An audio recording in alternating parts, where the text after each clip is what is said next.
ሃሌሉያ ንሰብክ ወልደ ዘተወልደ ዘተወልደ ዘተወልደ እንዘራ ዳዊት ዘተወልደ ዘተወልደ ዘተወልደ እንዘራ ዳዊት ሃሌሉያ ንሰብክ ወልደ ሃሌሉያ ንሰብክ ወልደ ዘተወልደ ዘተወልደ ዘተወልደ እንዘራ ዳዊት ዘተወልደ ዘተወልደ ዘተወልደ እንዘራ ዳዊት ሃሌሉያ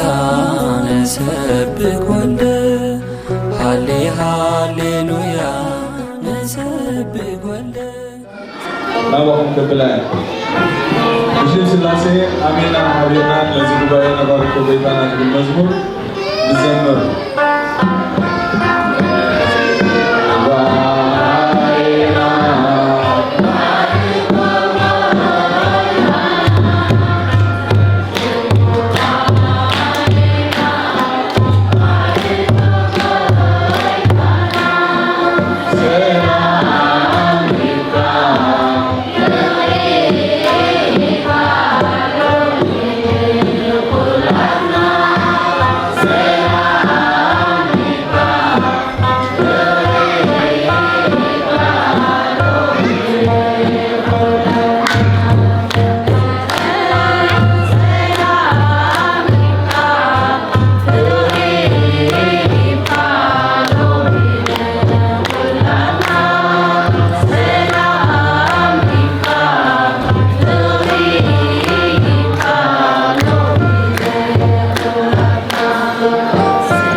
ስለመዝሙሩ ዳዊት አምላክና ዝኸበረን ዝተመስገነን ይሁን ዝኸበረን ዝተመስገነን ይሁን ይወድስዋ ትብል መዝሙር ከዓ ኣግብ ኣቢልና ምስኣ ብሓባር ኩላህና ንዘምር ወድስዋ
ዝኸበረን ዝተመስገነን ይሁን።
إلما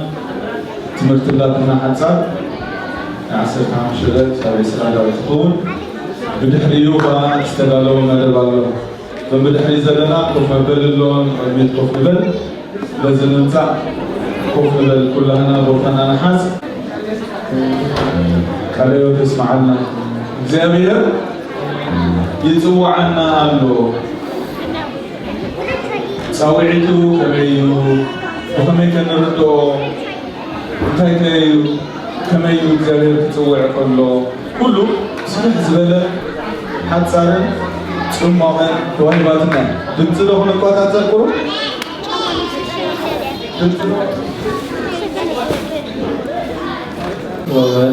ومنفس قدوس أبو أملاك آمين بسم الله وولد ومنفس قدوس أبو أملاك آمين بسم الله وولد ومنفس قدوس أهل أملاك آمين زغبركم سرابنا إزالها كما يحريكم كما يعلمون أمين علينا ولا تفهمنا ها دمسه مستحيل أمين علينا ولا قرر دينا قرر شهستي الشرع زلنا كيسهم تكملوا لما عندي لما هارو كم فار زي الله حزنا زلنا فور الدما بزعبا أسوار أملاك كوينو أزي منبرنا قدس باولوس أو إفيسون نعرف شو تشرب على أساس سيفنا زلنا دا يزبل كل سعركم كا دو كتبلس ملو أسوار أملاك دوسو لنا لذي نايلوم حزنا زلنا كورسنا أسوار أملاك مخنياتو أسوار أملاك ترى حزنا نتاك كوننا مايتي كالعوتنا علامنا دلما نجهز مسأنا أعطيرنا مسأنا دحرز مسأنا موداتو علامة نتاك هذا بعينو نسعرتي لازم كلنا كنسعر مهنها كنآمنا لنا مايتي لازم نسعر له من قال دلما أسوار أملاك انتهزينها كنسعر مخير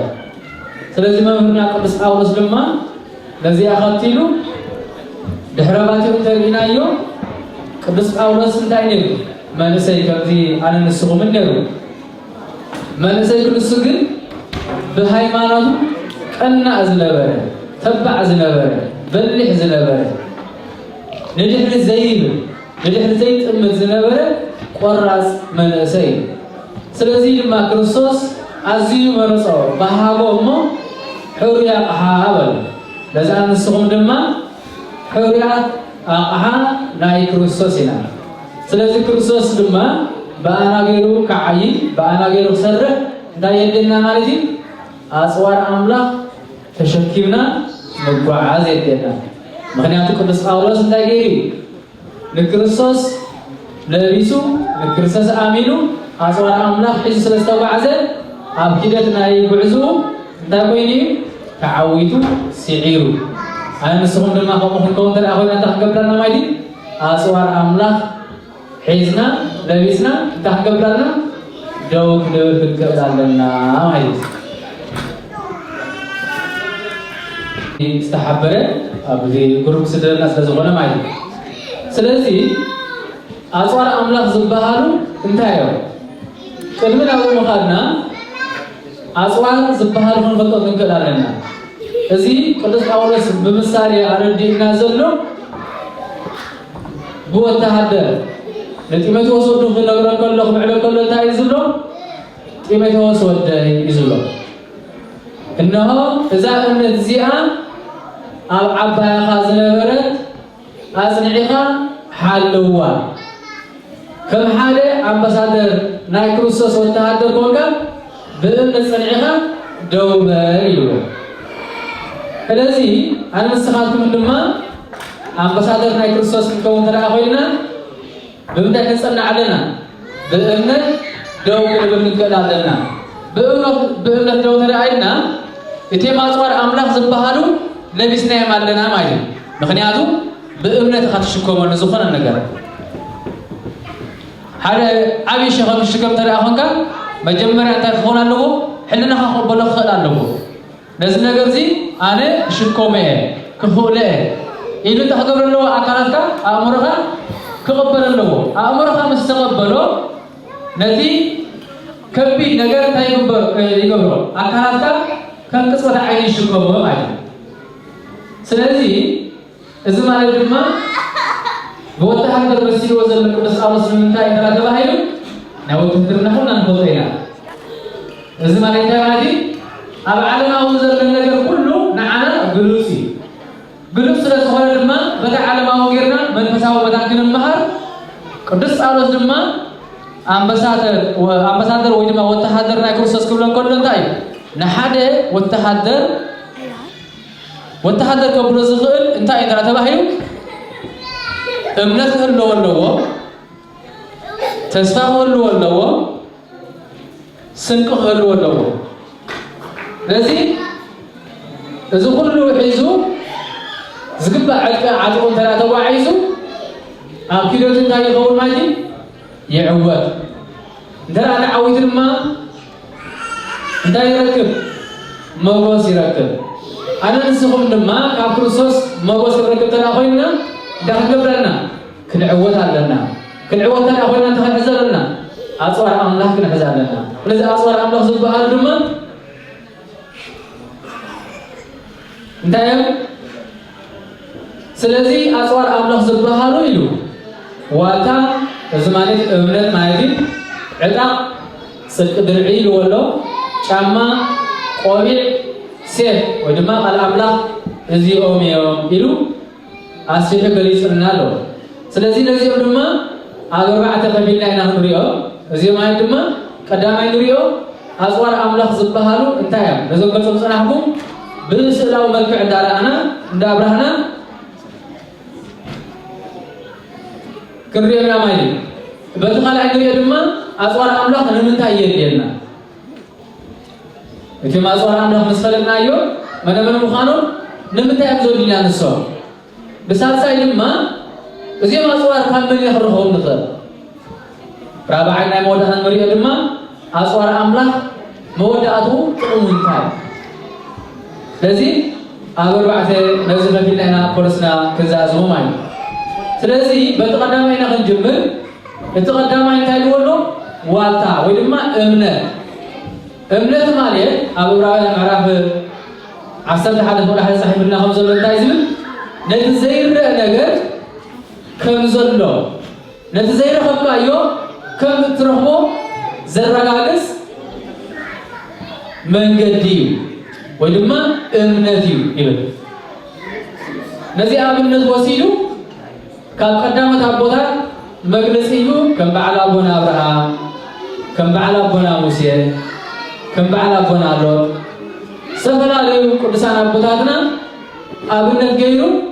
ንሳቶም ከመይ ገይሮም ብእምነት ነቲ ኩሉ ነገር ከም ዝረኸብዎ ነቲ ኣምላኽ ተስሂቦም ዝነበረ ግን ብጉህዶ ኣምላኽ ኣብ ዝፈቅዶ ሰዓት ከም ዝረኸብዎ እሞ እዚኦም ድማ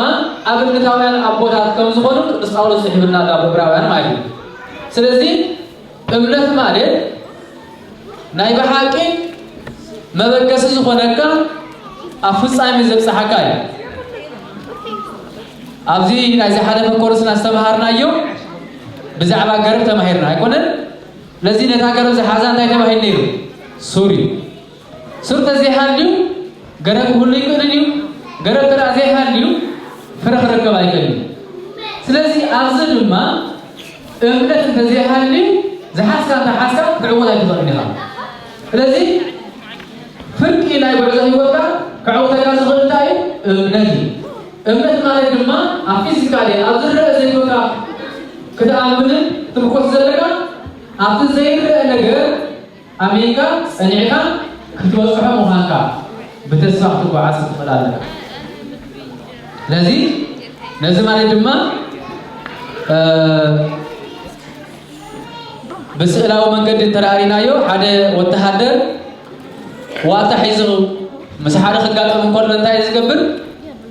ከምዚ ፅፍሕ ዝበለ ሸሓነ ዝመስል ገይሩ መከላኸሊ ማለት እዩ ኣብ ኢዱ ድማ እንታይ ሒዙ ኣሎ በዚ የማን ኢዱ ድማ سيف عزله لذي السيف مالي تمايدي بتي أمنت غيره لا تزمت أزله خمس ألاعي مكان خلي بتي حزو أزله لما نسألاعيه مقرص مالي لذي وكان سيف من نهر الزمالي أنا خلي أمنت ترى أبينه نابنت فتنا هم سكان كله لا تفتنا بمتى حصل هذا هاي بأمنتي حال نزمري أنت أيو قدس يوحنس عملوا تصحيح لنا زل قناة يوحنس معراب حمش أفرد بعد كايز لنا إذا أنا عالم النسعر الله ابنتنا عائل كذي أبا عالم زلو كل الفلطينا أبا عالم زلو كل جزية كابا أملاخ رحيقا مسؤول تنبر أول رحيقا دما مسؤول أريكا بس يسكا خطر بيزعج المكان عالم لقى حاله خاب نوري أتاعي نسنة بزعب عبيد هاي الزهاق ركاني وإنما للحريث نعم نسنة نعم سنة هاي مرسكاني ناي لأن أتوعي علمه هكا أكوابي خازل النقر كتسحبك تأكبت أثناء أدركا كل كذا لما نسخة وري مخانكا وإنما كلت مخانكا أزي بحيلها بقول سبكا بخدتك نخدت اليوم تسألون له حيلي سلسلة حيل زي كسعر ترى هم كان هاي لقى ما يدي أمنت هاي لقى مسمى لما هاي لقى حيل لقى لسه حيل زي لما انت إذا تبى حيل كابتي بحرية وتفطره كم أملاك زوجها بكا تروح وين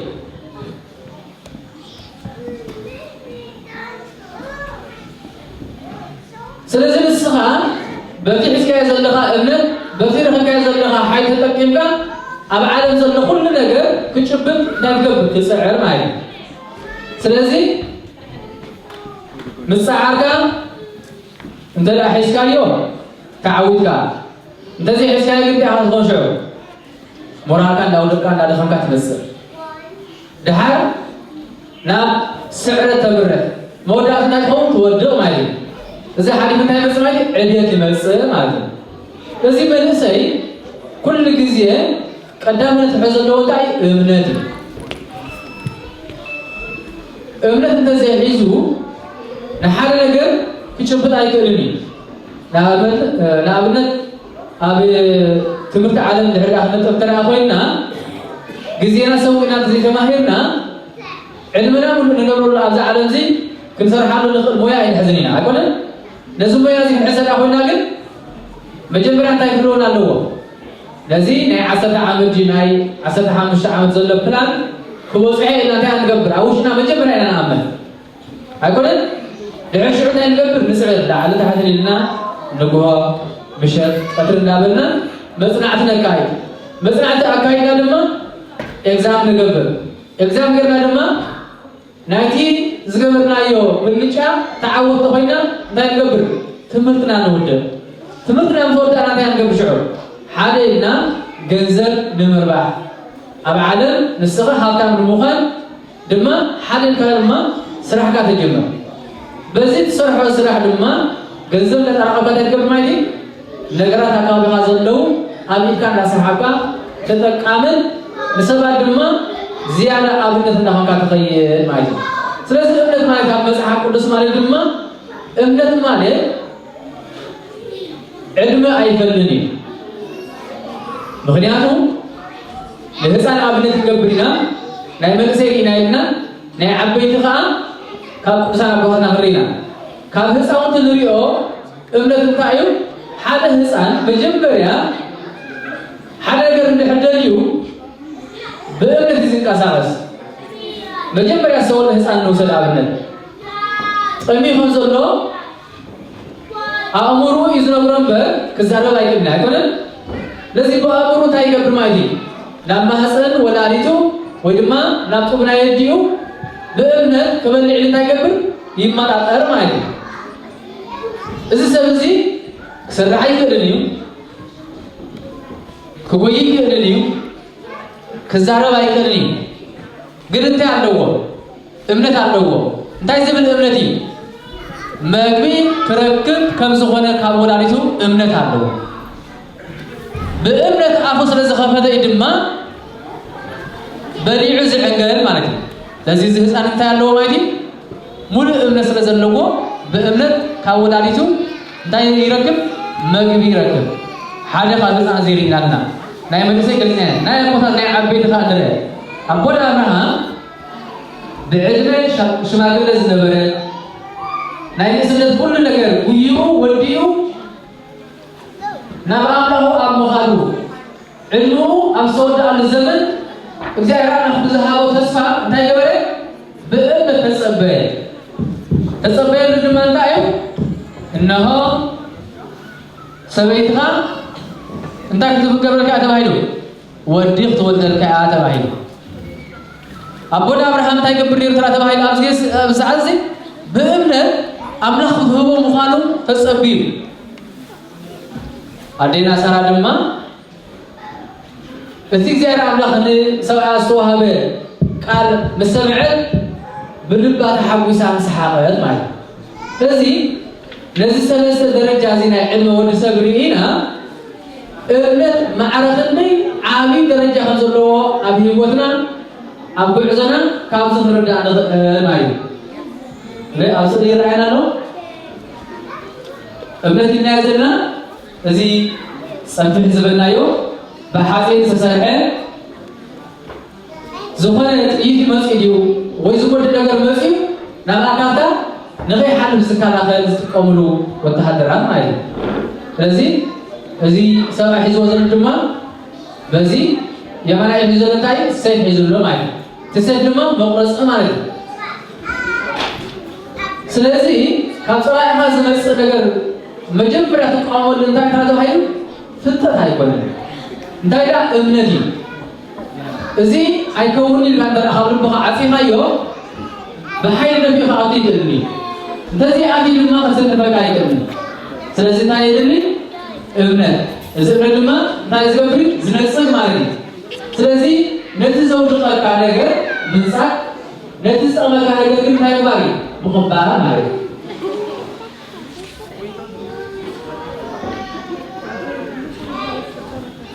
ቅዱስ ጴጥሮስ ኣብ ምዕራፍ 5 ከምዝብልና ዲያብሎስ እቲ መጻርትኹም ዝውሕጦ ደሊ ከም ዝጓዝማ አንበሳ ይዘውር ኣሎ እሞ ተጠንቀቑ ንቑሑ ኣብ እምነት ጸኒኹም ተቃውምዎ ይለና ኣይኮነን ስለዚ ጸላኢና እንዴት ናይ ኣይኮነን እቲ ነቦና ኣዳምን ደዴና ሔዋንን ካብ ገነት ዘውፅአ እዩ ኣዳምን ሔዋን ኣብ ገነት ዝነብሩ ከለዉ ብምንታይ ይነብሩ ነይሮም ተባሂሉ ብእምነት ይነብሩ ነይሮም ኣይኮነን እግዚአብሔር አምላኽ አሚኖም አምላኽ ብዝሃቦም መንገዲ ኣብ ገነት ኩሉ ነገር ወኒኖ ገዛእቲ ናይ ገነት ኮይኖም ነጋውስ ናይ ገነት ኮይኖም ይነብሩ ነይሮም ኣይኮነን ግን ካብ ገነት ዘውፅኦም እንታይ ተባሂሉ ሰይጣን እዩ ስለዚ ንዓይን ንዓኻትኩምን ዘይድቅስ ፀላእ ኣለና ንሱ ድማ ዲያብሎስ እዩ ንሕና ንድቅስ ኢና ንሱ ኣይድቅስን እዩ ንሕና ንበልዕ ንሰቲና ንሱ ኣይበልዕን ኣይሰትን እዩ ነቲ ከምዚ ዓይነት ርቀት ዘለዎ ከምዚ ዓይነት ሓይሊ ዘለዎ ድቃስ ዘይሰማምዖ ኩሉ ግዜ ትጉህ ዝኾነ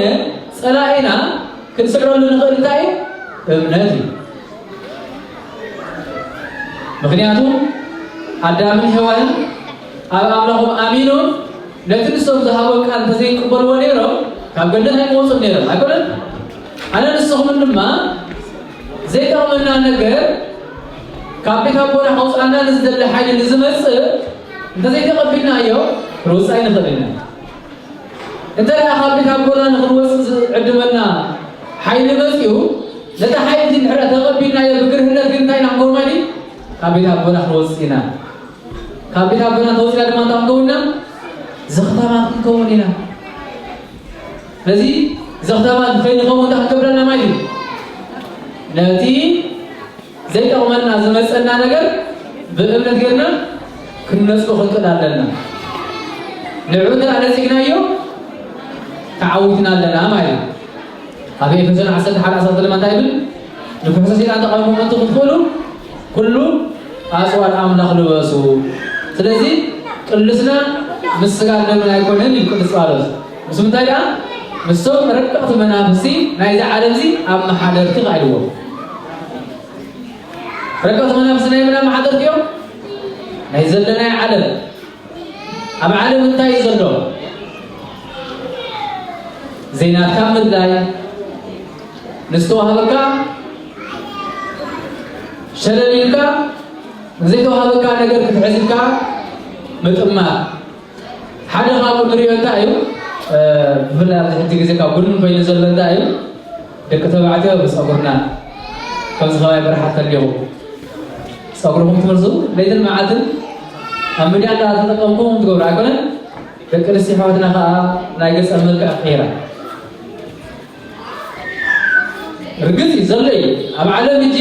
ዓብዪሉ ዘሎ እዚ እንታይ እዩ ወዲ ሰብ ካብቲ ኣምላኽ ዝሃበ ወፂሲ ኣብ ፍልስፍና ኣብቲ ግዝያዊ ነገር ድሕሪ 10 ዓመት ገዲፍዎ ዝኸይድ ሕጂ ሰብ ኣብዚ ኮነ እዩ ዝብል ግን እግዚአብሔር ኣምላኽ ዝህበካ ነገር እንተዳ ኣሚንካ ንስኻ ብሙሳካ ዝቕየር ነገር ኣለኒ ዝቕየር ነገር የለን ባህርካ ክቕይረ ይክእልኒ ውሽጥኻ ክቕይረ ይክእልኒ ዕልምኻ ክቕይረ ይክእልኒ ቅድስናኻ ክቕይረ ይክእልኒ ግን ንዘይፈልጠካ ሰብ እንታይ ይገብር የደናግር ማለት ኣዴና ሔዋን እኮ ንሰይጣን ስለዘይፈልጡ እያ ተደናጊራ ኣይኮነን ስለዚ ኣነ ንስኹም ድማ ንጥቀመሉ ኣብዚ ዓለም ዘሎ እንታይ እዩ ንዘይፈልጠና ሰብ ንክንደናገሩኒ ንጥቀመሉ እዚ ኣይጠቕመናኒ ኣብ ናይ ቅድስና ናይ እግዚአብሔር ኣምላኽ መፅኻ ግን ኣብ ዓለም እንታይ ይገርና መጋየፂ መፍለጢ ይጠቕመና ማለት እዩ ስለዚ ቅዱስ ጳውሎስ ድማ ነዚ ኣመልኪ እንታይ እዩ ዘሎ ቅልስና ወይ ድማ ጉያና ምዝርእ ነገር ዘይኮነሲ ምስ ዘይርእ ነገር ካብ ኣምላኽካ ፈልዩ ኣብ ዓለም ከብረካ ዝኽእል ዝና ንበሎ ሃፍቲ ንበሎ መልክዕ ንበሎ ዝተፈላለዩ ነገራት ኣብ ዓለም ንረኽቦ ኢና ንጎይ ንኣምላኽና ሓዲግና ናይዚ ኣመሓዳሪ መን ክረአ ተባሂሉ ሰይጣን ሰይጣንካ ዕላምኡ ኩሉ እንታይ እዩ ጠቓሚኻ መሲሉ ካብ ኣምላኽ ዘርሕቕካ ነገራት ጥራይ ነገር እዩ ዝቕርበካ ለዚ ከምዚ ዓይነት ነገራት ክመፀልና ከሎ ኣብ ሂወትና እንታይ ክንገብር ዘለና ኣምላኽ ዝሃበኒ ፍሉይ ውህበት ኣለዎ ንሱ ድማ እንታይ እዩ እምነት እዩ እምነት ድማ ኩሉ ግዜ ምሳይ ዝነብር እዩ ክሳብ ሞት ድሕሪ ሞት እውን ምስ ኣምላኽ ዘብረን እንታይ እዩ ንኽንብለና እምነት ይኽንብለና መላእኽቲ ምስ ኣምላኽ ይቕመጡ ይነብሩ ኣይኮነን ብምንታይ ይነብሩ ተራእታይ ብእምነት እዮም ዝነብሩ ብዝርአ ነገር ብፊዚካሊ ብቁመት ወይ ብፅባቐ ብክሳ ኣይኮነን እንታይ ደኣ ኣብቲ ዝፈጠሮ ኣምላኽ እምነት ስለዘለዎ በቲ ንስ ዝሃቦ መንገዲ ኣመስግኑ ንኽብሎም ከሎ ንምስጋና ኩሉ ግዜ ትልዋ ትኾኑ ንረድኤት ናብ ሰባት ክለኣኹ ከለዉ ነቲ ክልሕ ዘለዎ ሰብ ከይዶም እንታይ ገብርዎ ናይ ድሕነት ብስራት ሒዘውሉ ይኾኑ እዚ ስርሖም እዩ ስለዚ ድማ ቅድሚ ኣምላኾም እንታይ መሳቶም ኩሉ ግዜ ገጾም ብሩህ እዩ ሕጉሳት እዮም ኩሉ ግዜ ድማ ፈጣናት እዮም ኣነ ንስኹም ድማ መንስያት ኢና ፈጣናት ኢና ንኽንወድቕ ቀረባ ንኽንዓቢ ከዓ ቀረባ ሕጂ ዘውድቐና እንታይ እዩ ናይ ሰይጣን ሓሳባት ጥራይ ዘዕብየልና ከዓ እንታይ እዩ ናይ እግዚኣብሔር ኣምላኽ ሓሳብ ጥራይ ኣምላኽ ዘድልና እንታይ እዩ ቀዲምና ንዕኡ ኣሚንና ንሱ ንክህበና ኣብኡ ዲበል ምዃን ማለት ኣብኡ ተመርኩስና ኣብኡ ኣሚንና ኩሉ ዘድልና ነገር ክቐርበልና ከምቲ ንኣዳም ዘድልዮ ነገር ቀሪቡ ኣብ ገነት ኮፍ ዘበሎ ንዓይ ንዓኹም ድማ ኣብዛ ምድሪ እዚኣ ዘድልየልና ኣምላኽ ቀሪቡ ክህበና እሞ ንዕኡ እናመስገድና ንእስነትና ንኽንሕልፎ እዩ ለዚ እንታይ የድልና ጽኑዕ ዝኾነ እምነት የድልና ቅልስና ድማ ምስ ምሳና ዝቕመጥ ሓውና ዘይኮነስ ምስ ዘይድቅስ ዲያብሎስ ምዃኑ ለዚ ዘይድቅስ መፃርቱ መባእስ ተሊካ እንታይ ክትገብር ንስኻ اعتدقسني خا لذي دقاس حديد انا نروح مسنا بيتو ስለምታ ገዛ ባይሉ ነቲ አምልቃስናን አምትሳናን ዝህልወና አምላኽ ደኒና ኢና መስና እጅረይ ካብቲ ጸላይና ለላዕሊ አምልቃስናን አምትሳናን ዝህልወና ዝጓስየና ክርስቶስ ስለዘለና ንዑድ ኢና መስና ማለት ስለዚህ ድማ ክርስቶስ ድማ አቦ እምነት እንገብርሞ ነዛ ዓለም እዚኣ በእምነት ንኽንስዕራ እንታይ ንዓለም ንስዕረላ እምነትና አይል ቅዱስ ዮሐንስ ቢሩና ማለት ስለዚህ ቅዱስና ምስጋ ለምና ቆጣላ ምስረቅ መንፈስ ለዘረቅ መንፈስ ድማ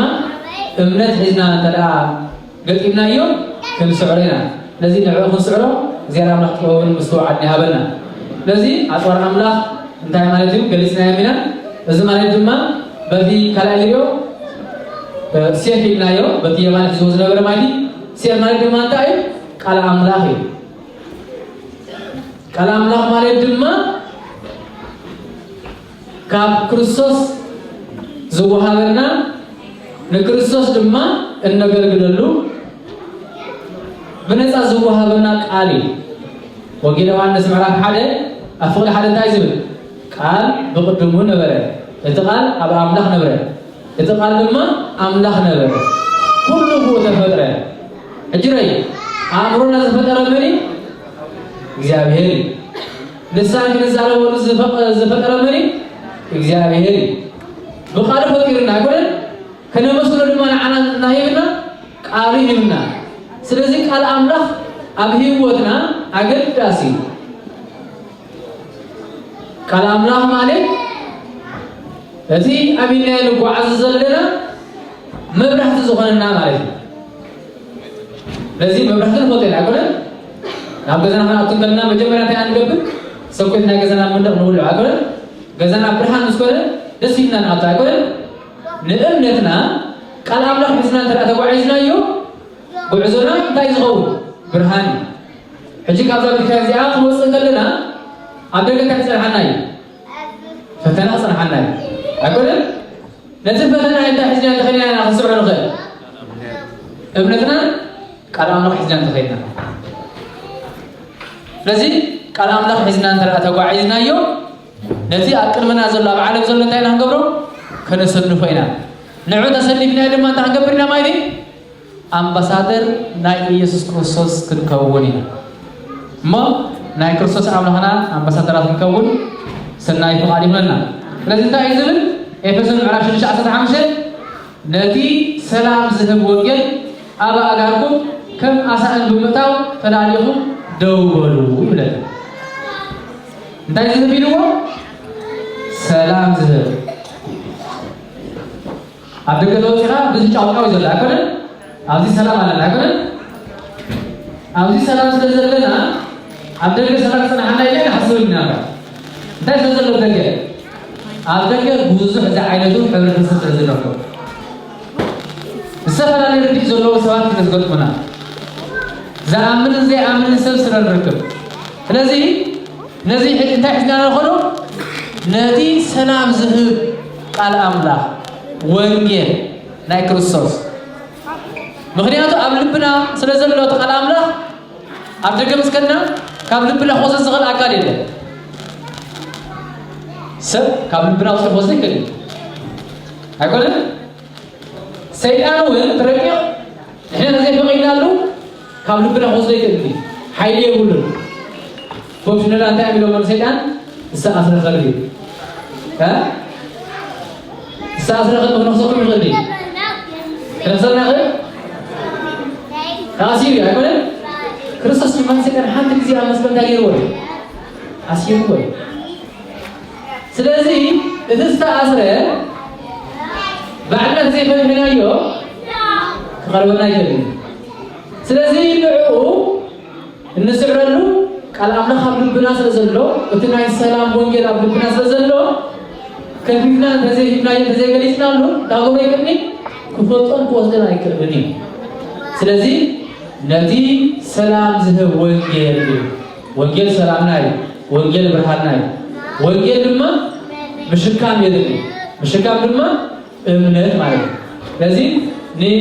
ሰላም ዝህብ ወንጌል ተሸክምና ክንከይድ ኣብ ዓለም ከይና ድማ መብራህቲ ናይ ዓለም ክንከውን ኣምላኽና ይሓግዘና ስለ ፅንሓና ስለ ዝነበረና ልዕሊ ጌራ ኣምላኽ ዝኸብረና ዝተመስገነ ይኹን። ሕራይ ሎሚ ኣብዚ ክነቋርፆ ኢና ኣብ ዝቕፅል ድማ ነተሪፍና ዘሎ ክንሞላ ኢና ማለት እዩ። ስለ ዝሰማዕኹምኒ ጌራ ኣምላኽ ኣብ ትገብርዎ ጸሎት መላፅ ይስማዕኹም። ስብሐት ለእግዚአብሔር ወለወላዲቱ ወለመስቀሉ ክቡር ተአኮቱ ይሰባስ በጌራ አምላክነ ወትረ በኩሉ ጊዜ ወበኩሉ ሰዓት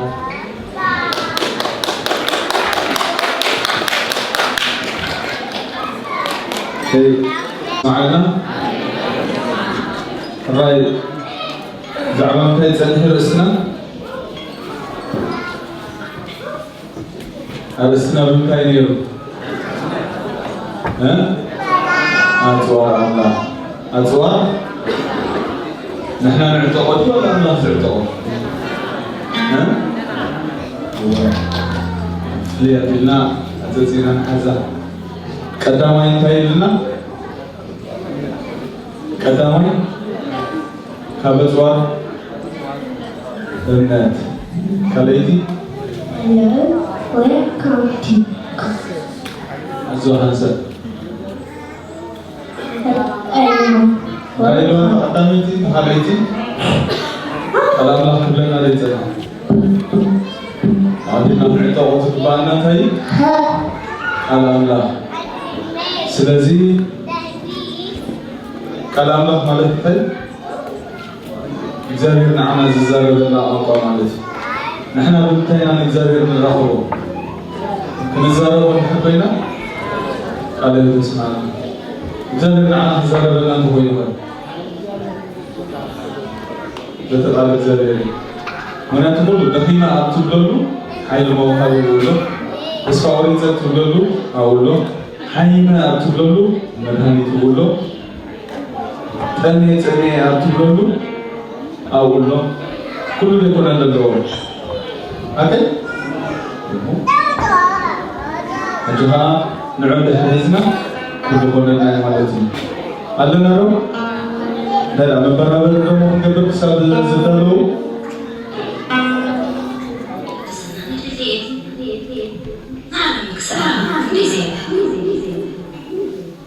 نعم لا كل شيء اسمه يجلي كأساس كان لازم نرجع كان هيك مزقبل تفيد ولا مودات بس هي خول ويعني ما زال يحجرهم مالي ردان كم يزبروا حالاتهم مالي كم قبلي حدثي أملخ يسمى من يخول ارتيلي تكاكي عادة تبسيح نخمس زبالة سبك كمين بحكي أملخ ناسي أنا رأيي الزرق إنه معرفة كبرى الليلي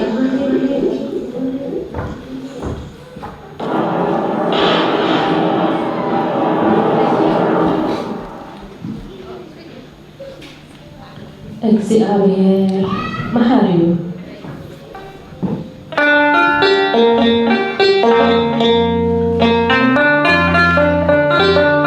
ኃጢአት ዝገብር ዘይኮነ ጸድቅ ንኃጢአቱ ዘይንሳሕ ሰብ ይጸልእ ባዕሉ ከዓ ይብል ተነስሑ ካብ ኃጢአትኩም እውን ሓፀቡ ገዛ ርእስኩም ኣጽኑ ኣብ ቅድመይ ክፉእ ምግባር ሕለዉ ሰናይ ምግባር ተምሃሩ ብቐንዕና ፍርዱ ንጥቑዓት ፍትሕዎ ንዘካማት ፍትሒ ኣውፅሎም ንመበለታት ተጣበቑለን እምበኣር ሕጂ ንዑ بحاجاتكم وكا كم لم تريحكم كم بلد تسألوكم كم زواب عرفان تريحكم كم سعادة تسألوكم حراي تملكم እንተታዘዝኩምን ምድሪ ተፍሪዮ ሰናይ ዘበረት ፈልዩ ቃሉን ምዃኑ ኣብ ቅዱሳን ዝፈጸሙ ሓቂ እዩ ጓሌ ተስፋ ይትቁረፂ ልብኺ ኣይሕዘን መንፈስኪ ኣይሸብር ጥራይ ሓጢኣትኪ ኣብ ቅድሚኡ ኣብስሲ ንሱ ድማ ምሕረኪ ሕጂ ነቶም ምሕረት ዝገበረሎም ዘክሪ ንዓኹ እውን ምሕረት ክግበረልኪ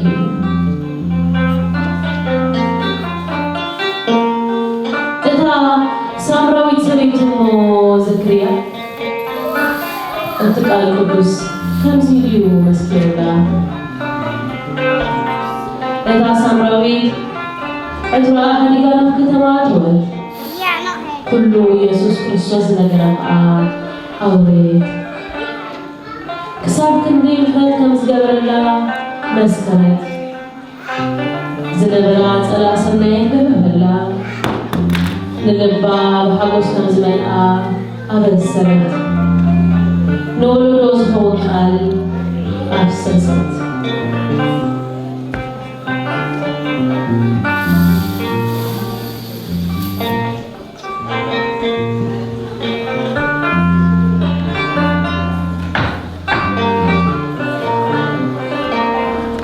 ናይታ 12 ዓመት ደም ዝፈሳ ዝነበረ ሰበይቲ እነሆ ካብ 12 ዓመት ጀሚሩ ደም ዝፈሳ ዝነበረት ሓንቲ ሰበይቲ ብልባ ዘፈር ክዳን ጥራይ ተተኪፈ ክሓወየት ስለዝነበረት ብድሕሪኡ መፅኣ ዘፈር ክዳን ተንከፈት ኢየሱስ ከዓ ግልጽ ኢሉ ረኣያማ ኣጆኺ ዘጓሌ እምነትኪ ኣሕዋትኪ በላ ታሰበይቲ ድማ ካብታ ሰዓት እቲኣ ሓወየት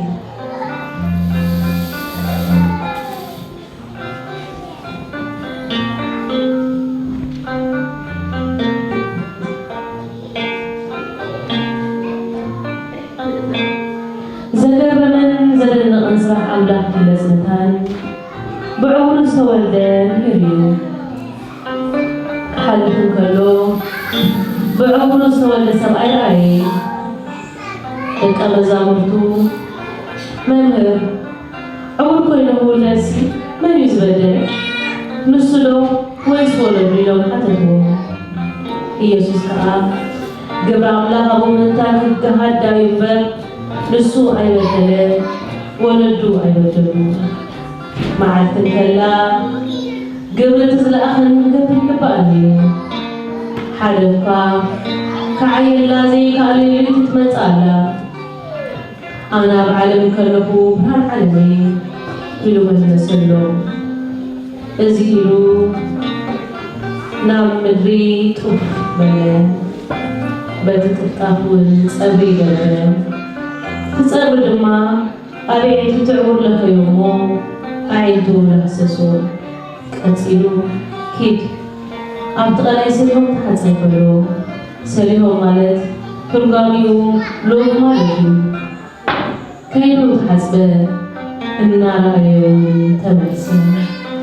ስለዚ ቶም ጎረባብቱን እቶም ቀደም ክልምን ከሎ ዘይዎ ዝነበሩ እዚስ እቲ ተቐሚጡ ዝልምን ዝነብሩ ዘይኮነ በሉ ገሊኦም ንሱ እዩ በሉ ካልኦት ከዓ ኣይኮነን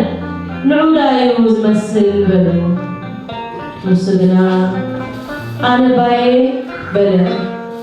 ስለዚ ንሳቶም ከመይ ደዳ ኣዒንትኻ ተኸታ በሉ ንሱ ከዓ እቲ ኢየሱስ ዝበሃል ሰብኣይ ፀብሪ ገይሩ ኣዒንተይ ለኸየ ኢድሞ ናብ ሰሊሆም ተሓፀበለኒ ከድኩሞ ተሓፂበ ሪአኹ ኢሉ መለሰሎም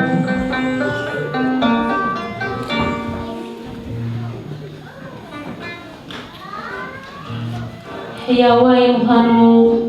ዝጠዓሙን ዘሰማቕሩን እዩ ዝብልዑ ኣነ እግዚኣብሔር መሃሪ ሓደ ሰብኣይ ካብ ኢየሩሳሌም ناوي يكون ورثه أبي كتبت ورثه جفف ون كتبت ون ترجمت في رقعة للفموم ونها حدثها بنتان لدها كور الكالوري وحدثه قبل ما حدا لوياوي أبطوطها مسبتها إنا غايو حلفه حدا سامرا وحلف من ذلكنا ناو مسأل إسرائيل قادم يسألوا ناو قريبو أصلوا سففلوا زيت وين أبسسلوا أبرقوا وتهون نما هلا غايش مسيلوا عليهم نصبحتوا كل التالينا راوتينا تحلوا هلا غايش هولمو تهنا كله نوعي كازل خاكا يزبله بس ما يشوف فريق عليه بلو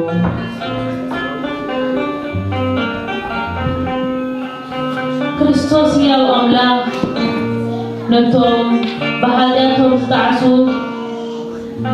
كل زيارهم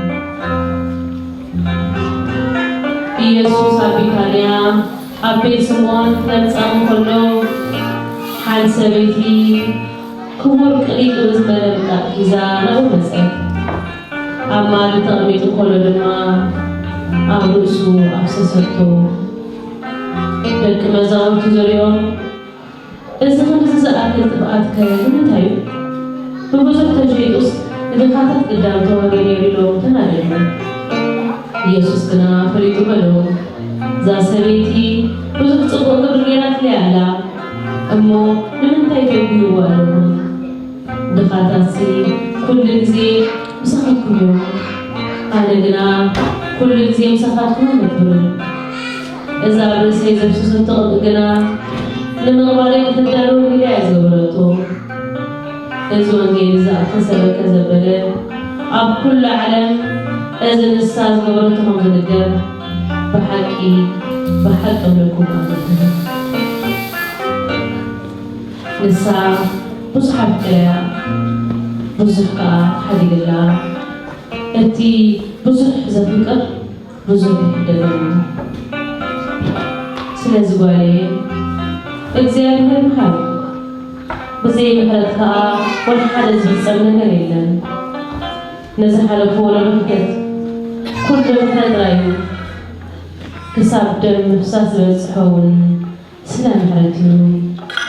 እግዚአብሔር መሐሪ እዩ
Thank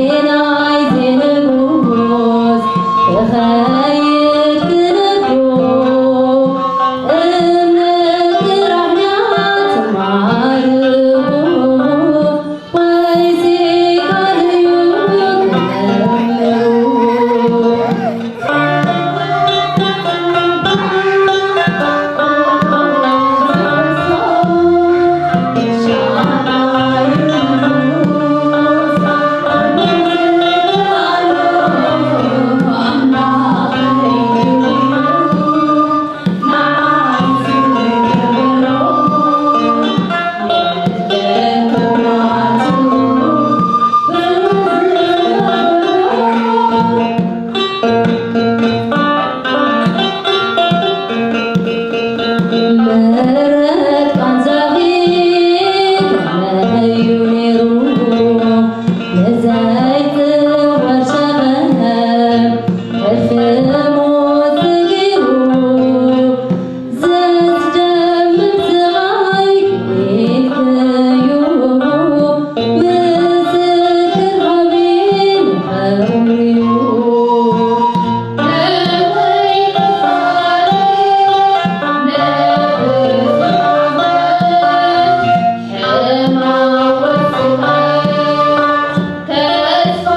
تسمعنا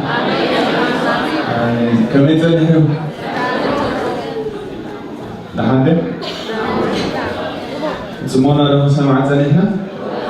سو زبير محارجي محاري آمين تسمعنا زبير محاري فبدأني نجح سمعت زنيها حجي حتى نحمش دقائق ቅዱስ አሐዱ አምላክ አሜን። እሺ ከመጸለይሁ አሜን። ዘላለም አምላክና ቅዱስ እግዚአብሔር ጌታ ሰራዊት ስሙ ዘላለም ዝኸበረን ዝተመስገነ ይሁን። ሓራይ ከመጸለይና ጽቡቅ ከነከታተል ዘህናውሽ እግዚአብሔር አምላክና ናይ ምሕረት አምላክ ምዃኑ በዚና ንአምላክ አመን አነፍቅሩ ናይ ምሕረት አምላክ ምዃኑ ስለንፈልጥ እዩ። ከም ብዝሕ ሓጢኣትና ከም ብዝሕ ኣበሳና ስለዘይፀባፀበና ማለት እዩ። እንታይ ዳ ካብተና ተይናትኩምን ኣበሳ ናይ ምን ምሕረት ይዓቢ ናይ እግዚአብሔር ምሕረት ይዓቢ። ስለዚ እግዚአብሔር ኩሉ ግዜ ብምሕረት ዝፅበየና ነዚ እግዚአብሔር መጽሓፍ ቅዱስ ከነንብቦ ከለና ነፍስ ወከፍ ኩላቶም ብዓብዩ ምምፃእ ናይ እግዚአብሔር ናብዛ ምድሪ እዚኣ ምሕረት ንምግባር እዩ ዕላምኡ ማለት እዩ። ስለዚ ኣብዚ ትገብርዎ ዝፀንፊ ናይ ኣሕዋትና እግዚአብሔር ፀጋ ይብዝሓሎ ኣገልግሎት ይባራ ብዝተፈላለየ መንገዲ ክንደይ ኣብነት ቅጣፅሰነ 5 ቀዳመይቲ እታ ወንጌል ዮሐንስ ምዕራፍ 4 ዘላ ሰብራዊ ሰበይቲ ብድሕሪኡ ብዛዕባቲ ከተርቲ ሸፋት ከቲሮም ቀጥቂጦም ኣብ ጎደና ደርቢዮም መስኸድሞ ሽዑ እቲ ሰብራዊ ሰብኣይ መፂ ከዚ ዝገበሮ ናብ ቤቱ ወሲዱ ድሕነ ዝኣወጀሉ ኣይኮነን። ድሕሪኡ ድማ እታ ወንጌል ዮሐንስ ምዕራፍ 9 ዘሎ እቲ ድዕውሩ ዝተወልደ ሰብ ኣይኮነን። ካብኡ ሓሊፎም ከዓ ብዛዕባታ ማርቆስ ወንጌል ምዕራፍ 14 ዘላ ኣብ ቤት ስምዖን መፅያ ንክርስቶስ ቅዱስ ክቡር ዝኾነ ዋግኡ ታይና ኣምሳያት ዝገበሩት ኣበሳን ሓጢኣትን እግዚአብሔር ምሕረት ምን ትገብረና ቅዱስ ዝኾነ ወይ ክቡር ዝኾነ ዋግኡ ሽቶ ሒዛ ናብ ቤት ስምዖን መፅያ እንትገብር ከላ ንእግዚአብሔር መስዋዕት ከተቀረበ ከላ ንምንታይ ኣምሳያት ሓጢኣት ፀቦ ሕጂ ሓንቲ ተቐስፈና ልዕሊና ንዝኹሉ ነገር ሰሚዕ ክመስሎ ዘይኮንኩም ኣይደግምን ግን እንታይ ይኹን ሕጂ ቅዱስ ጳውሎስ ለጢሞቴዎስ ወዱ ዝፀሓፈሉ ደብዳቤ ጌርና ንዓፀዋይ ንዕኡ ስለ ዝረኣኹም ኣይደግሞን ማለት እዩ። እንታይ ዓይነት ምሕረት ተገይሩሎም ከመይ ሰባት ነይሮም ርኢና ኢና ቀስ ብቐስ ሓደ ብሓደ ሰብ ንርኢ ኩሉ ግዜ ኣጃጅሕና ኢና ልና ርዮ ወንጌል ዮሐንስ ምዕራፍ 4 ዘላ እታ ሳምራዊ ሰበይቲ እያ ኣብ ሉቃስ ወንጌል ምዕራፍ 10 ዘሎ ድማ ተኸተልቲ ዝቐጥቀጥዎ እዩ። ዮሐንስ ምዕራፍ 9 ቁጥሪ 1 ዘሎ ትብዕውሩ ዝተወልደ እዩ። ኣብ ማርቆስ ወንጌል ምዕራፍ 14 ካብ 3-11 ዘለኻ እታ ሓጠ ሰበይቲ ኣብ ቤት ስምዖን መፅያ እንዳፀናሕና እያ። እታ ማርቆስ ወንጌል ምዕራፍ 5 ብድጋሚ 25-30 ዘለኻ ን12 ዓመት ሙሉእ ደምሲ ፈሳስ ነበረ። ናይዛ ዓዲ እዚኣ ዝተፈለየ ነገር እዩ። ካልእ ግዜ ፅቡቅ ጌርና ክሳብ ንሪያ ማለት እዩ። ናብ ኩሉ ዘይከረቱ ነገር የለን። ብካልእ ኣዘራርባ ኣብ ለንደን ዘሎ ዘበለ ኩሉ ሕክምና በፂሓቶ ፈውሲ ኣይረኸበትን ካብ ኩሎም ደኳትን ነፍሲ ወከፍ ሕክምና በፂሓቶ መልሲ ይረኸበትን ኣብ መወዳእቱ ግን መድሓኒት ሓደ ሰብ መፂሎ ተባሂሉ ዝብል ዜና ስለ ዘሰምዐት ናብኡ ከይዳ ዘፈር ክዳን እንትዳተንኪበ ክሓዊ ይኽእል እየ ዝብል እምነት ጌራ ለው ሕጂ ምክንያቱ ማርቆስ ወንጌል ምዕራፍ 9 ዝፅሕና እንታይ ኢልና እምነት ካሕወየትካ ዝብል ፅሒና ነበር። ስለዚ ምልኣት እምነት ጌራ ናብ እግዚአብሔር እንትመፅእ ዘፈር ክዳን ምስተንክፈት እቲ ን12 ዓመት ሙሉእ ዝፈስስ ዝነበረ ደም ብቕፅበት ደው ክብል ከሎ ኢና ንሪኦ ማለት እዩ። ብቕፅበት ደው በለ እዩ ዝብሎ ዋላት መፅሓፍ ክነንብቦ ከለና ማለት ነንብቦ ንኽእል ኢና ማለት እዩ። እንደገና ኣብ ቀዳማይ ጢሞቴዎስ ከዓ ዘሎ ንዓት ንዛረበላ ኢና ሕጂ ናይ ቀዳማይ ጢሞቴዎስ ከንብበልኩም እዩ ሓራይ ሕጂ ኣረስትና እንታይ ክንገብራ ኢና ዳግዋ ኤርምያስ ምዕራፍ 3 ፍቕሊ 22 ጥራስ ዘይጣፍኣና ሻላ ምሕረት እግዚአብሔር እዩ ትብል። ምክንያቱ እግዚአብሔር ምሕረቱ ዘላለማዊ እሞ ጥራስ ዘይጣፍኣና ሻላ ፍቕሪ እግዚአብሔር ኢና ዝብል ነቢ እግዚአብሔር ኤርምያስ። ስለዚ ንሕና ምሕረቱ ዘላለማዊ ዝኾነ ኣምላክ ስለ ዘለና ጥራስ ዘይጣፍኣና ከምዚና ክንበዝሕ ክንስስል ዝገበረ መን ማለት እዩ እግዚአብሔር እዩ ማለት እዩ። ስለዚ እግዚአብሔር ስለ ኩሉ ምሕረቱ እግዚአብሔር ዝተመስገነ ይሁን። ሓራይ ናብታ ናይ ቅዱስ ጳውሎስ ክንኣትዩና ቅዱስ ጳውሎስ ስለ እቲ ምሕረት ዝተገብረሉ ንእግዚአብሔር ሓደ ምስጋና ኣቕሪቡ ኣሎ። ቅዱስ ጳውሎስ ኩላትና ከም እንፈልጦ ን8 ዓመት ዝኣክል ኣብ እግሪ ገማልያል ኮፍ ኢሉ ሕጊ ኦሪትን ነቢያትን ዝተምሃረ ኣቦ እዩ። ብሕጊ ኣቦታቱ ቀናእ ዝነበረ ኣቦ እዩ። ብሕጊ ኣቦታቱ ኣዝዩ ቀናእ ዝነበረ ንሕጊ ኣቦታቱ ድማ ኣዝዩ ተሪር ዝነበረ ብሕጊ ኣቦታቱ ድማ ዝመጹ ዘይፈቱ ዝነበረ ሰብ ስለ ሕግ አቦታቱ ድማ ደውሉ ዝማጎ ዝነበረ እንደገና ሕግ አቦታቱ ዝደብር ዘበለ ድማ እንታይ ገብር ነይሩ ነፍሶ ከፍ ክርስቲያናት ካብቶም ሊቀ ካህናት ዝተባህሉ ሃናን ቂያፋ እንዳብዳበን እናተቀበለ ነቶም ክርስቲያናት እናሳረደ እናቀተለ ኩሎም እንታይ ገብሩ ነይሩ ኣብ መንገዲ ካብ ሰረገላ ገይሩ ኣፍራስ ገይሩ ናመሶ ከፍ ከተማታት እናኸደ ሰለጥነ ነይሩ ኩላትና ከምንፈልጥ ብራራት መራቻት ዝሉ ታሪክ ዳና ንፈልጥ አይኮኖ ስለዚህ እዚ ሁሉ ነገር ህይወቱ ምስ ሓለፈ ንቀርቆ ሰዓት እንታይ ለሆነ መራቻት ምስቶም እግዚአብሔር ዝመረጸም ሐዋርያት ተባሂለ ከይድ ስመ ዝገደለን ነገር አለው እሱ አይዝብ ለክርስቲያና ስለዘቀተልኩም ስለዘሳልኩም ስለዚህ ምስቶም ሐዋርያት አይተሸጉን ናዓትኩም ግን ሐዋርያ ሆነ ይሉ ማለት ለምንታይ በክርስቶስ ዝወለደም ሐዋርያ ምስ ስለዝሆነ ስለዚህ እዚ ሐዋርያ እዚ ናኡ ክበጽሕ እግዚአብሔር ምሕረት ዝገበሉ ሓደ ዛንታ ከነለለ ቀዳማይ ጢሞቴዎስ ምዕራፍ 1 አፈቅዲ 9 ቢበኸም ባስ ካብ 13 ዋገና ናጽው እንታይ ዝብል ቅዱስ ጳውሎስ ንእግዚአብሔር ዘቀረቦ ምስጋና ያተባረከ እንታይ ዝገበሮ ንእግዚአብሔር ዘቀረቦ ምስጋና ለምንታይ ምሕረት ስለዝገበረሉ እግዚአብሔር ምሕረት ስለዝገበረሉ ተገይሩ ምስጋና ያቀርባሉ ታይሉ ነተኸገልግሎ ይሉ ይዝልሽዑ ነተኸገልግሎ ኃይል ዝሃበኒ ከምኡን ቆጢርማ ናብዛ አገልግሎት እዚ ዝመደበነ ክርስቶስ ኢየሱስ ጎይታና የመስግነለሁ ሽህ እኳ ቀደም ስም ጎይታና ዝጸርፍን ዘሳደድን ዝገፍዕን እንተ ነበርኩ ንሽም አምላክታይ ዝገብር ነበርኩ ዝጸርፍን ዝገፍዕን ዘሳደድን እንኳን እንተ ነበርኩ ነተናይ ቀደም ህይወት ይዘዘንቶል ዘለች ናይ ቀደም ህይወትና እንታይ ከም ዝመስል ምስ ናይ ቅዱስ ጳውሎስ ህይወት ናተሓገነ ንጓዓቶች ቅዱስ ጳውሎስ ነተናተይ ናትኩም ህይወት እንታይ ከም ዝመስል ምስ ተቀደማ ህይወቱ ናተሓዘ ይዛረብ ዘሎ ስለዚህ አነ ስፋትኩም እንደማ ነተዘለ ህይወትና ምስ ተቀደማ ህይወት ናይ ቅዱስ ጳውሎስ ምስ ሕድ ዘሎ እግዚአብሔር ምሕረት ዝገበረና ናተሓዘነ ከይና ቅዱስ ጳውሎስ ቀደማ ህይወቱ ለክርስቶስ ዝጸርፍ ዘሳደድ ዝገፍዕ ዝነበረ ሰብ بعلمون زرابان يلمن على زمان ስለዚህ ላይ ዝዘሎ እግዚአብሔር ዝጸርፍ ዘሳልም ዝገፍዕ ልቀው አንተ ነበርኩ በዘይ ፍልጠት በዘይ እምነት ስለዝገበርኩ ግን ምሕረት ረኸብኩ ይብል እዚ ሁሉ ዝገብሮ ዝነበረ ክርስቲያናት ዝቀትል ዝነበረ ካሊ ይትረፈቋ ነተና እምነትና ጅግና አይልና ንመካሐሉ ዲያቆን እስፋኖስ ቋ ብዳርባ አምና ንጥቀል ለቶም ዳርባ ዝጥቀጡ ዝነበሩ አው ኮፊሉ ክዳውቶም ዝሕሉ ዝነበረ ማን ይርተታው ቅዱስ ጳውሎስ ስለዚህ ንጽሐት ዝሆነ ናይ ክርስቲያናት ወገናት ክንደይ አሽሓት ህዝቢ ዘህለቀ አቦ ይሩ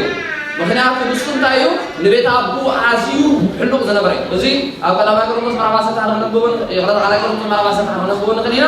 ወላ ፊልጵስዩስ ምዕራፍ 3 ነንብበን ማለት ስለዚህ እንታይ ዝዘል ሕጂ እዚ ሁሉ ዝገበርኮ ግን ብዘይ ፍልጠት ብዘይ እምነት ብዘይ ርድኢት ስለዝነበረ እግዚአብሔር ታገይሩ ምሕረት ረኸብኩ ይልሉ ስለዚህ እግዚአብሔር ምሕረት ገይረልሎ ማለት ነው አበይ ምሕረት ገብረን ኣብ መንገዲ ለማስቆ ማለት ነው ጽባው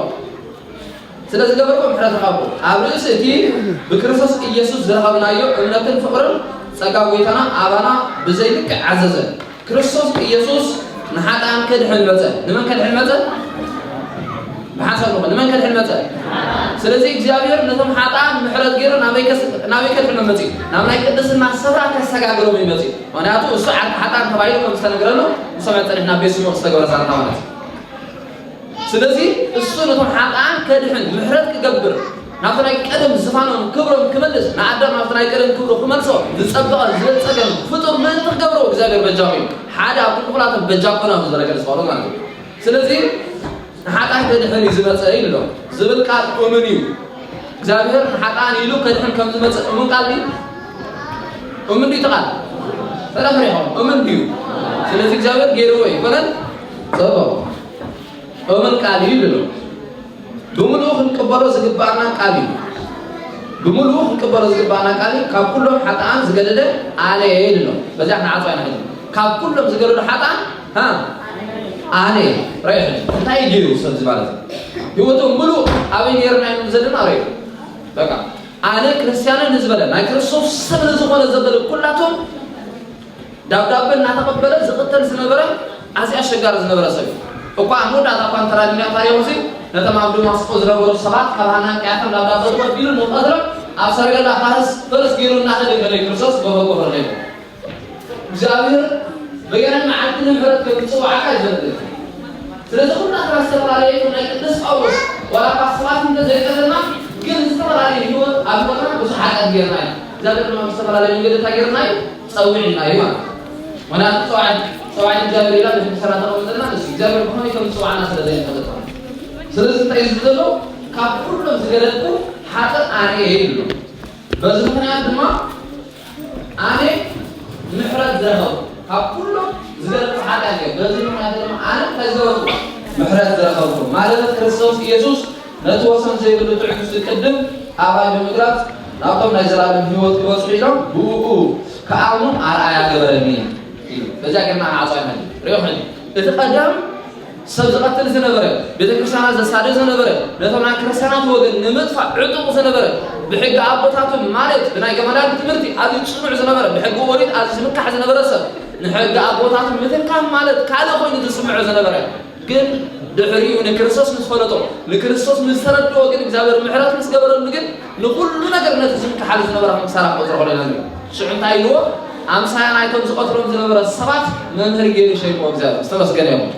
رأي بمحرس اللي تتصوعوا نايتهم زقطرهم زنبرة وقناة تايجر شيء مو ممهر جيري شيء مو من لمن تاي الصد إحنا تكافت قبر له إجابة كان نحن كذا كمل سلزلو إجابة المحرات جير اللي يويلو إجابة محرات غير لي محرات ما ناتخاب كلهم زغير كحقي سلازي ناباينا بخاتكم نبلسو زتفلا له إجابة نعين عهاتكم زخونا نغير وراك بس حاجات تحلونا إجابة ግን نعنا እንታይ ጽበና ማለት በመሕረት ልጽበና ለምንታይ إجابة ሓደ ፍጡር ክጠፋ አይደለም አምላክና መሐሪ ለዞም ኩሎም ምሕረት ዝገበረሎ ለምንታይ ስለዚህ በደል ይመስለኩም በዲሎም ስለዚህ አብጎስ ይመስለኩም አቢሶም ማለት ስለዚህ لو حج انت انا نرزنا እግዚአብሔር نعين عهاتكم معرف እንደይ ከም ዘፍቅረና مش كل حاجاتنا زحقفنا مش كل بدلنا زحقفنا ንምንታ አምላክ መሐሪ ስለዝኾነ ከም ናይ ደቂ ሰባት በደል አይጽጽልን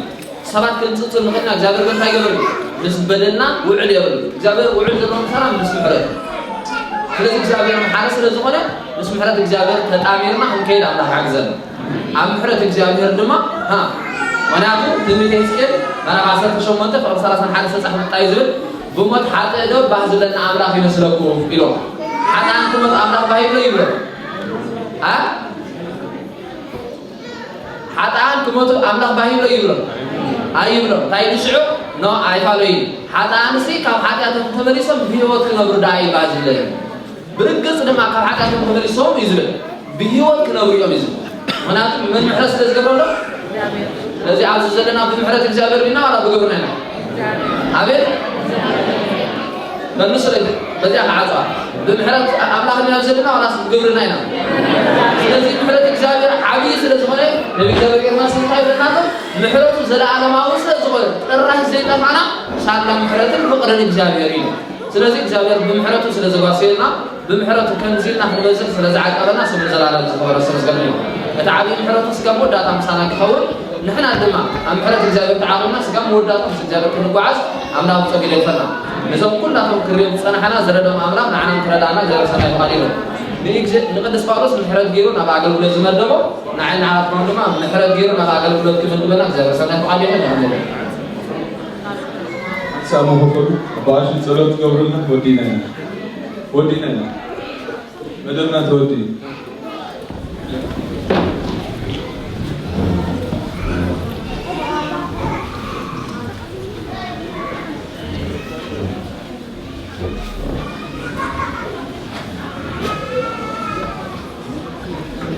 اسمعك ومن تسلوس عمران كما يسانحنا እግዚአብሔር ዘሰማዕና ዮ ኣብ ኣእምሮና ሕቢሩ ኣብ ተግባርና ወለይ ይግፈና ብትክክል ብዙሕ ተማሂርና እግዚአብሔር መሓሪ እዩ ብፍጹም ጣዕሳ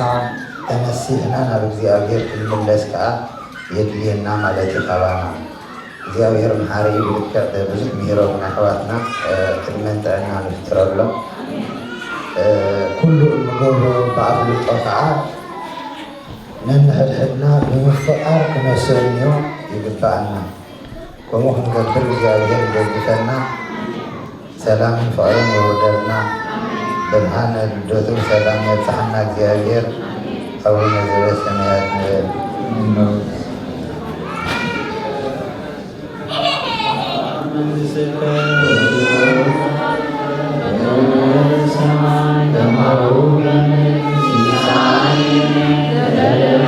Thank you.